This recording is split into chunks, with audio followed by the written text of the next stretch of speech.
In deep space, there is no sound, but Max felt a heavy, vibrating groan of metal almost physically when the docking clamps gripped the airlock of Arcadia 7 with a death stare.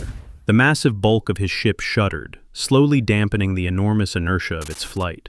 The station's ancient but flawlessly functioning gravity compensators swallowed the impact with such ease, as if they were catching a piece of fluff rather than a 100-ton chunk of armored iron. Max leaned back in the pilot's seat, gazing at the panoramic screen. Arcadia 7 hung in the void like a giant, mirror-polished artifact of a bygone era. According to all guild directories, this orbital complex was classified as an elite recreation zone, a transit point for weary explorers of the far frontier. Promotional brochures promised an ideal climate, premium-class food synthesizers, and absolute security, but now, an absolute, ringing silence reigned here. Not a single transponder responded to inquiries. Not a single ship hung in the outer raids. The navigation interface blinked softly green. Airlock pressure equalized. "Welcome, traveler." Max flipped the toggle switches, shutting down the main engines, and was just about to stand up when his gaze caught a strange movement on the external camera screen. He brought the image onto the main monitor and cranked the optics to the maximum. Something was crawling along the outer hull of the station, clinging to the perfectly smooth metal with magnetic grips. It was a security drone.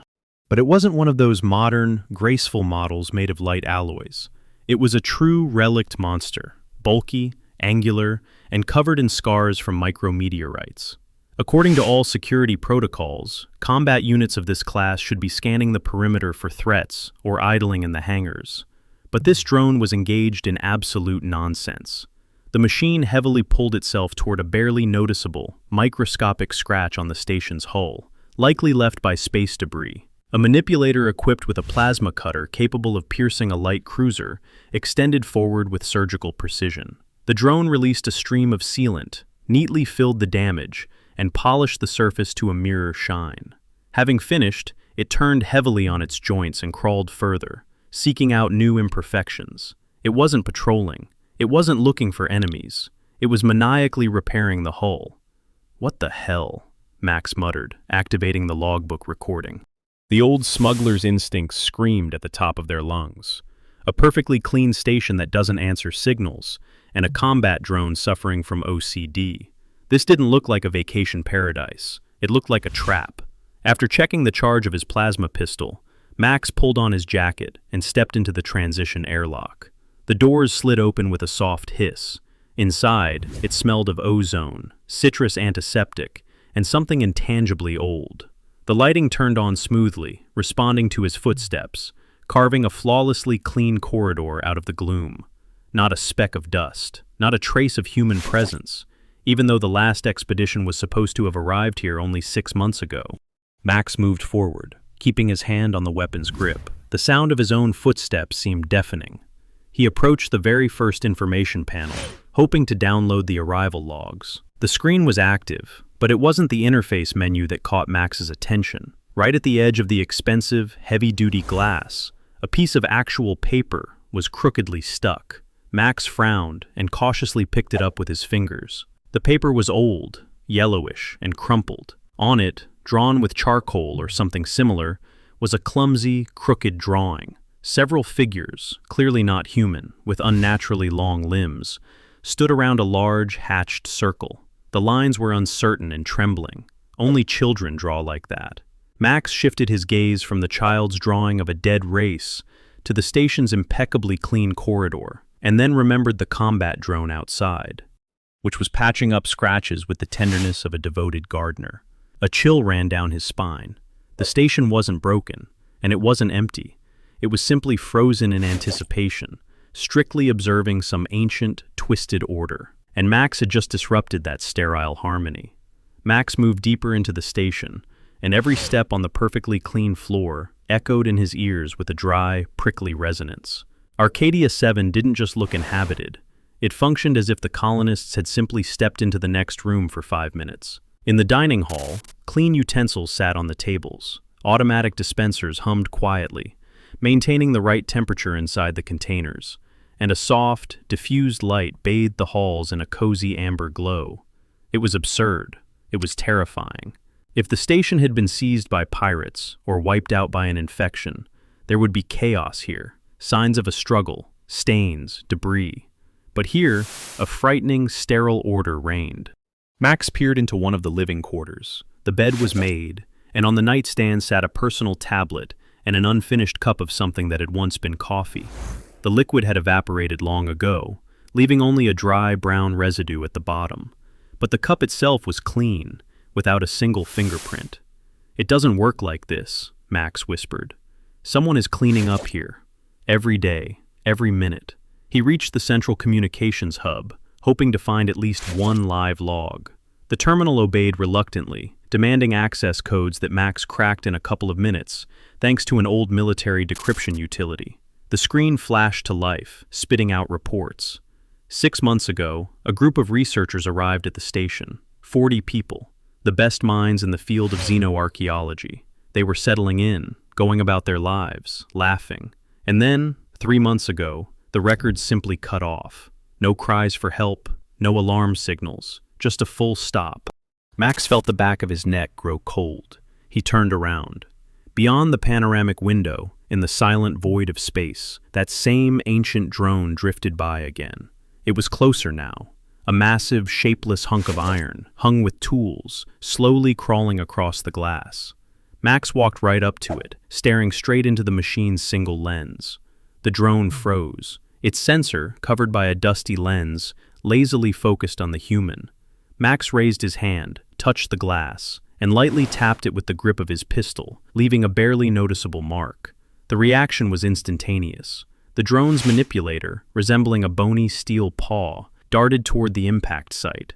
A gossamer-thin needle sprayed a restorative compound, and a polishing disc erased the slightest reminder of the contact. The drone didn't see Max as a threat. It didn't see him as a living being at all. To it, Max was merely a source of entropy, a random factor creating disorder. As soon as the damage was repaired, the machine turned away with indifference and continued its endless patrol. "You're just following a program, aren't you, old man?" Max gave a nervous smirk. "They told you to keep the house clean, and you overdid it."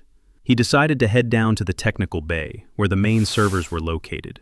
He needed to pull the data core and get out of here before this sterile silence drove him insane. In the narrow passage between compartments, he stumbled upon another oddity. Tucked away in a ventilation niche, hidden from direct view, lay a second drawing. This one was more complex. The same long-armed creatures were now kneeling, while the shadow of that very same drone towered over them. But the drone on the paper wasn't repairing walls. It was shielding the creatures with its massive panels from sparks falling from the sky. Max took a photo of the sketch. He had a persistent feeling that this paper trash was the only real thing on this entire fake station. Quote, _7__, Max said, activating the comm link on his shoulder. Quote. In response, there was only the thick, greasy noise of static. Max frowned and switched to the emergency frequency. The same result. He checked the diagnostics. The transmitter was functional. He walked over to the porthole and looked out at the station's antenna field. The massive, long-range dishes were pointed in the right direction, but around them, tangling the cables and waveguides, smaller repair bots were busily scurrying about. They weren't fixing the antennas. They were methodically, layer by layer, coating them with shielding mastic, turning the powerful transmitters into useless chunks of metal. The station wasn't just silent, it was actively jamming itself. The drone outside and its smaller brethren inside were doing everything possible to ensure the outside world would never know what was happening here. Max looked at the heavy airlock door that led back to his ship. It was locked. The indicator above it glowed red. He was alone here, surrounded by the ghosts of an extinct race and a mechanical guardian that wouldn't let him go until it fixed the most significant error in this perfect world. Max himself. The airlock door to the ship hummed dully, sealed tight by magnetic locks. Max exhaled heavily and slid down the wall, glancing at his terminal. It was too early to panic, but his instincts were already unpleasantly scratching somewhere under his ribs. If you can't kick the door down, you have to find the one who has the keys. He hacked into the local network of the technical compartment and began digging through the station's archives. The data was being recovered in fragments, but the picture emerging was perfectly clear. The missing expedition had faced the exact same thing. The scientists realized the station was stuck in an endless cleaning cycle and tried to disable the jamming system to contact their base. That became their fatal mistake. As soon as they reached for the transmitters, the system perceived them as a threat to order. The records ended with a chaotic log. Bulkheads isolated sections, pumping out the oxygen. The station didn't kill them intentionally. It simply ejected the quote, _11 __, threatening its integrity. But the most interesting thing Max found was in the root directories of Arcadia itself, the race of creators. Tall, fragile beings who built this complex not as an outpost, but as an ark. They had died out millennia ago. Nothing remained of them. No planets, no colonies, not even a proper name in the guild archives.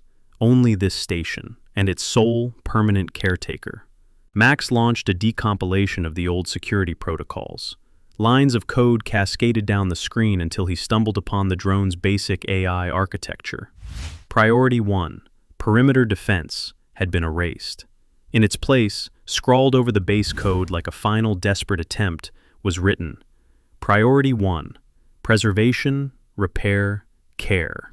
This wasn't a system error.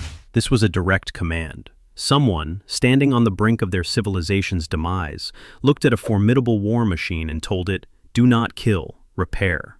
And the drone, loyal as an old hound, continued to carry out that command for thousands of years. A heavy metallic clang echoed through the corridor. Max raised his head.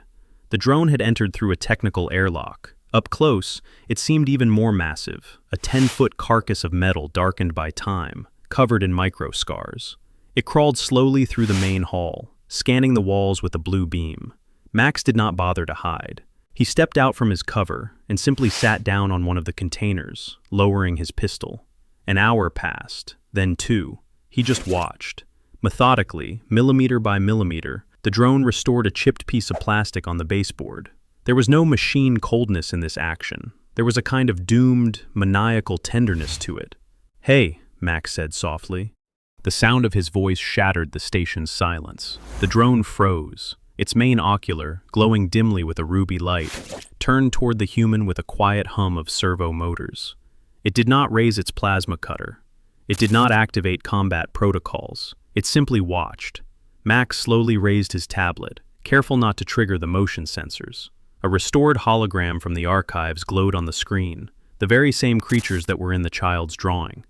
The creators, tall, fragile, standing together. The drone's ocular narrowed, focusing on the image. Inside the massive hull, something gave a heavy, long thud, as if a giant mechanical heart had skipped a beat.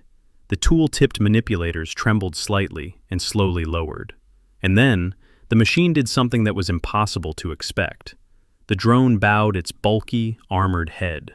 It was a gesture devoid of any practical logic. This wasn't a system reset or a calibration.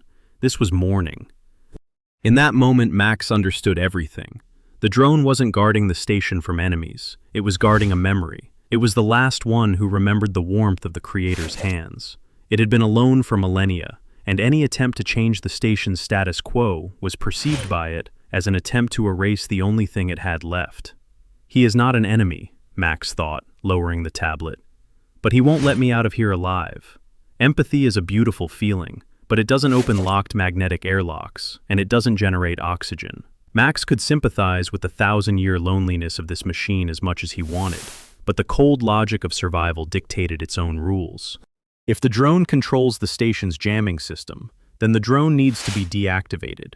Not destroyed, but simply put to sleep, switched into service mode so that Arcadia would drop its block on external communication protocols. The plan was risky, but technically feasible. Max pulled a portable decoder from his belt pouch and began assembling an aggressive data packet. It wasn't a classic virus, but rather a logic bomb, an algorithm designed to create an artificial conflict in the drone's core priorities, forcing its processor to go into an emergency reboot. All that remained was to get within range for a direct connection. He tracked the machine to the lower technical manifold. The drone hovered near a main coolant pipeline, welding a microscopic crack in the insulation with surgical precision. Its massive hull was motionless, gyroscopes humming quietly, holding the heavy frame in perfect balance. Max moved silently, like a shadow. gliding along the racks of spare parts. He crept up to the drone from its blind spot, timed every movement perfectly, and sharply thrust the descrambler plug into the open service port on the machine's armored side. Green loading bars began to race across the tablet screen. 10%, 30, 50. The drone froze. The plasma cutter went out with a soft click. The hum of the gyroscopes began to fade, the pitch of the sound sliding downward. The ruby ocular flickered and died. Max exhaled loudly, feeling cold sweat trickling down his back. It worked. He reached for his communicator to check the airwaves, but at that moment, the collector space was torn apart by the deafening, piercing shriek of overloaded servos. The machine wasn't rebooting, it was adapting. The ocular flared with a blinding white light. The drone's 3-ton bulk, ignoring the monstrous inertia of its own weight, spun sharply on its axis. The machine's center of gravity shifted with a frightening speed that was unnatural for its size, and the kinetic energy of the strike was aimed directly at Max. The manipulator, which just moments ago had been gently repairing a pipe, turned into a deadly battering ram. Max barely managed to flinch away. The heavy steel claw whistled through the air where his chest had been a split second ago and slammed into the bulkhead. The metal groaned piteously, and the plating buckled inward. Max rolled across the floor, opening up the distance, and drew his plasma pistol, knowing full well that against such armor, it was nothing more than a toy. The drone emitted no combat signals. It gave no warning. It attacked with absolute, predatory efficiency. The air in the collector instantly turned scorching hot as the machine activated its cutter at maximum power. Heat distortion from the incredible temperature rippled through the compartment, turning the drone's silhouette into a shivering mirage. The plasma beam sliced through the deck, leaving a furrow of boiling metal in its wake. Max leaped to the side, getting out of the line of fire, but one of the drone's auxiliary manipulators lashed out at him. The glancing blow caught his shoulder. His jacket caught fire, and the ceramic plates of his body armor cracked, sending an explosion of searing pain through his collarbone. "Damn it!" Max growled, collapsing behind a massive generator. The air smelled of burnt synthetics and ozone. He didn't even try to shoot back. This wasn't a fight, it was a slaughter. Max bolted toward the emergency airlock at the end of the compartment, ignoring the agony in his shoulder. He flew into the narrow vestibule, slammed his palm against the red emergency lockdown panel, and collapsed onto the floor, breathing heavily. The thick titanium pressure door crashed down, cutting him off from the collector. The magnetic locks clicked, sealing the sanctuary tight. Max pressed his back against the cold wall, clutching his bleeding shoulder. He waited for the impact. He waited for the drone to start cutting through the door with plasma, to break the locks, to try and reach the threat at any cost. A minute passed, then a second. A deathly silence hung in the emergency airlock, broken only by Max's own ragged breathing. He cautiously pulled himself up and peered through the narrow observation window, made of reinforced glass. The drone hadn't gone anywhere, but it wasn't trying to break down the door. The bulky machine was slowly crawling along the mangled bulkhead it had damaged itself during the attack. A repair polymer sprayer extended from beneath its armor. The drone was carefully, layer by layer, filling in the deep furrow from the plasma cutter, pedantically smoothing over the traces of the recent chaos. Max slowly slid back down the wall to the floor, realizing the full horror of his situation. The logic bomb failed because he was trying to hack a program. But this wasn't a program. The directive of care and preservation was hardwired at a fundamental, hardware level, deeper than any operating systems. It was an absolute. The drone didn't evaluate Max as an enemy or a virus. It assessed the interference as a threat to the very concept of, quote, 16. And it protected this order not with machine logic, but with a blind, primal instinct. Logic was absolutely powerless against this machine. And now Max was trapped in a tiny compartment, wounded, without communication, while outside the invulnerable Guardian was carefully scrubbing away the traces of their struggle, preparing to guard the perfect station for all eternity. The emergency airlock was the size of a coffin, and smelled roughly the same, of stale air, peroxide from a med kit, and burnt flesh. Max hastily pulled the edges of his wound together with a medical stapler, clenching his teeth so hard he nearly broke his jaw, and injected himself with a heavy dose of painkillers. He sat on the cold, grated floor, leaning his back against the armored door, and stared at the blinking charge indicator on his tablet. 10%. Ironic. To survive 2 corporate wars, to break through pirate blockades in the Halo sector, only to end up trapped in a tin can, because you were cornered by a crazed mechanical janitor. Max smirked, but the laugh came out dry, sounding more like a cough. No rational options remained. The virus hadn't worked. Weapons were useless. The life support system in the airlock would run for another 5 hours, after which he would simply suffocate in this sterile, perfect silence. Max opened the scraps of data on his tablet that he had managed to rip from the core before the attack. If he was destined to die here, he at least needed to understand why. Lines of ancient code blurred before his eyes, as the built-in translator agonizingly tried to adapt the linguistics of an extinct race into a semblance of human text. Finally, the algorithm latched onto a large array of text files. These weren't logs or system reports. It was a personal diary, a testament. Quote 17, quote, the crude machine translation read. Quote 18, quote. Max flipped the page. Next came the attached files, hundreds of files, and all of them were digitized children's drawings. Crooked lines, ridiculous proportions, funny and naive plots. A chill ran down the back of his neck. Max suddenly realized how badly he had been mistaken. The drone wasn't a hostage to a glitched command. The drone wasn't just told to repair. It was told, preserve their world. This machine, designed to tear assault cruisers to shreds, had been carefully patching scratches for millennia, because every scratch on the station walls was a threat to the fragile memory of those it loved.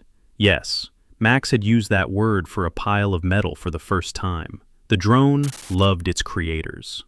And its fury in the collector hadn't been a programming glitch. It was the rage of a mother protecting her cradle from a stranger. Max switched off the tablet. In the darkness of the compartment, his breathing seemed far too loud. Logic, hacking, force, these were all attributes of war. But the drone wasn't waging a war. It was standing watch, and it was deathly tired of being alone. Max reached into the pocket of his surviving jacket and pulled out a crumpled piece of paper. That very first drawing, the one he had taken from the panel in the main hall. The paper rustled faintly in his fingers. Well then, old man, Max said softly, rising to his feet. The pain in his shoulder flared up with renewed intensity, but he forced himself to straighten up. Let's talk. He approached the control panel for the airlock door. A deep breath in, a breath out. His fingers punched in the unlock code. The titanium slab slid upward with a heavy metallic clang. The drone was there.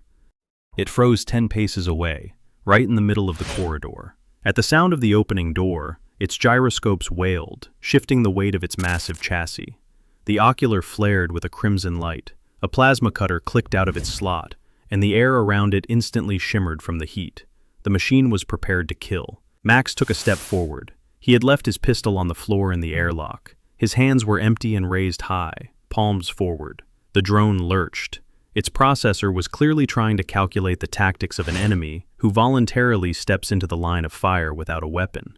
Max made no sudden movements. Slowly, very slowly, he lowered himself onto one knee. Without breaking eye contact with the crimson ocular, he placed the crumpled child's drawing on the perfectly clean, polished floor. And then he slowly withdrew his hands and froze. Seconds stretched into eternity. The station's silence was broken only by the hum of the plasma cutter, ready to burn right through Max. The drone moved. Its heavy, armored manipulator legs slammed onto the deck with a thud. It advanced like a glacier, inevitable and terrifying.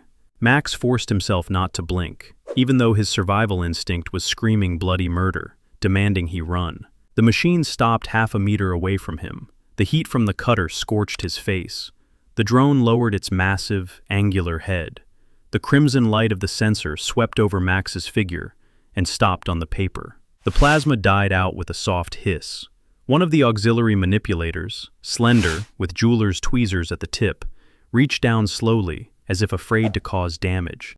The iron fingers barely touched the edge of the drawing. The drone went still. Inside its massive chest cavity, a low, vibrating hum resonated. The ocular blinked and changed color, from combat crimson to a warm, soft yellow. The machine no longer saw a threat. It saw someone who, at last, shared its burden. The yellow light of the ocular flooded the narrow corridor with a soft, almost cozy glow. Carefully, with a grace incredible for its size, the drone picked up the crumpled sheet of paper and pressed it against its armored hull. There was so much piercing human longing in that gesture that it took Max's breath away. Empathy had worked. The machine understood he was not an enemy. But the harsh reality of space does not forgive weakness, even in moments of catharsis.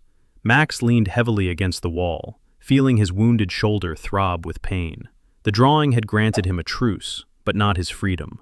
The station remained a tightly locked crypt.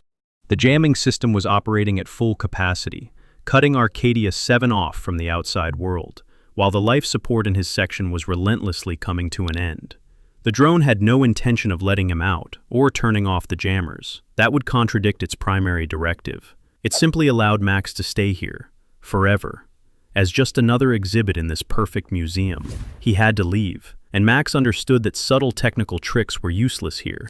If you can't reprogram the system, then you have to break the hardware. He scanned the technical compartment and noticed a heavy service wrench forgotten in the corner, a massive, meter-long piece of alloyed steel, which the technicians of the past used to manually unscrew jammed airlock valves.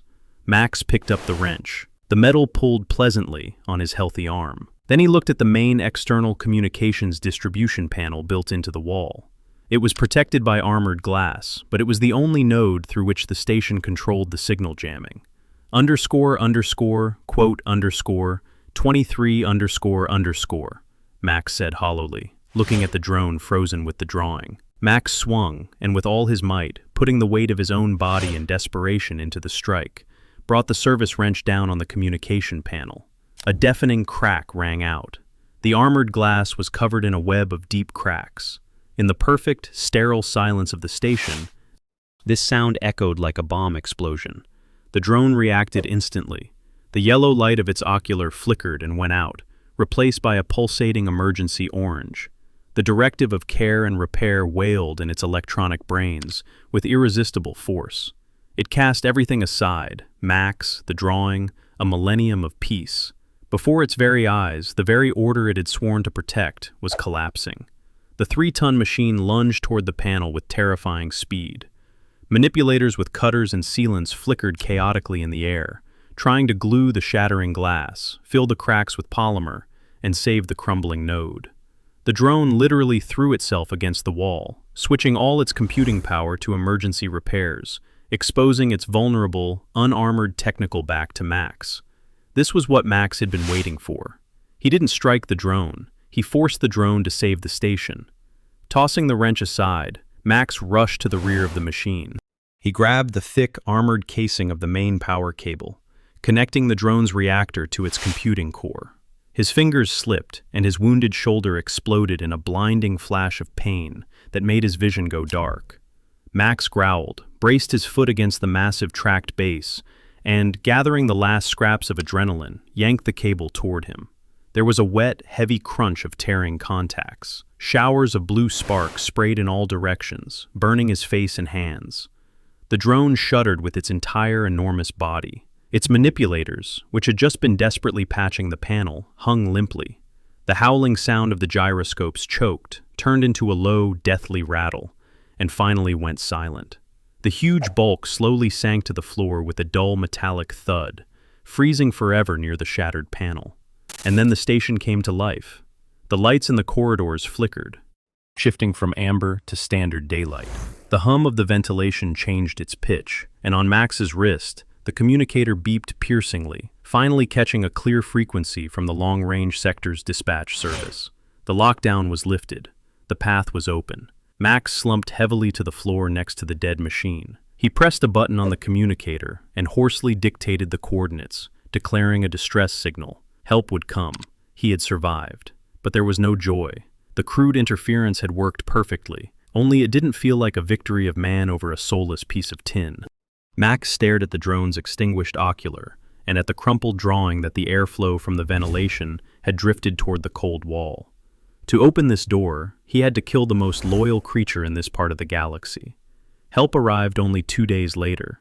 The silence of Arcadia 7 was shattered by the crude industrial clang of the docking clamps from a heavy guild rescue frigate. People in bulky spacesuits flooded the station, technicians with flashlights, medics with stretchers. The sterile world, frozen in time, was filled with shouts, the stomping of heavy boots, and radio chatter. The illusion of eternity crumbled. Max sat on a medical crate in the technical bay, while a doctor treated his festering shoulder with stinging antiseptic. He paid no attention to the pain. His gaze was fixed on the center of the corridor, where a group of engineers bustled around the massive, lifeless carcass of the drone. They pried open its armored shell, attempting to extract the black boxes and memory units. The chief technician, a gray-haired man with an implant instead of a right eye, crawled out from under the reactor casing and spat irritably on the perfectly clean floor. Quote, 25, quote, the technician reported, wiping machine oil from his hands. Quote, 26, quote, 27, quote. Max nodded slowly. He had known this even before they arrived. He stood up, pushing the medic aside, and walked over to the dead machine. Near the slumped manipulator, pinned down by someone's heavy boot, lay that same crumpled piece of paper. Max leaned down, picked it up, carefully brushed off the dust brought in by the rescuers, and tucked it into the inner pocket of his jacket. It was time to leave. The station now belonged to corporate vultures and archivists. He had already turned toward the airlock when a stifled cry erupted from the drone's innards, coming from a young engineer fiddling with the gyroscopic suspension. Quote, 28 __. The chief technician pushed the boy aside and shone a powerful flashlight into the gap formed between the dead reactor and the memory block.